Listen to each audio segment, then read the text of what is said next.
महाराष्ट्र दिनी 1 मे रोजी परीक्षेचा निकाल लागला. पास झाल्याचे गुणपत्र घेऊन मुले आनंदाने घरी आली.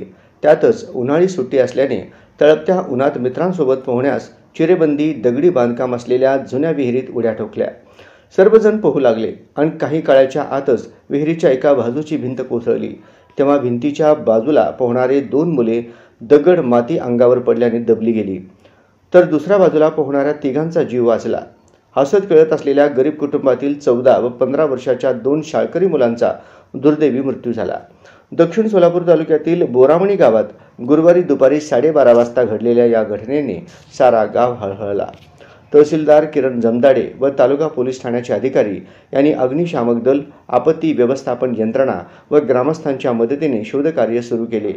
10 तासांच्या प्रयत्नानंतर रात्री 10च्या सुमारास दोन्ही मुलांचे मृतदेह मोठ्या पोकलेनच्या साह्याने बाहेर काढण्यात आले. नैतिक सोमनाथ माने वय 15 व भीमरत्न उर्फ गौरव हरिश्चंद्र राजगुरू वय 14 दोघे राहणार बोरामणी अशी या मुलांची नावे आहेत.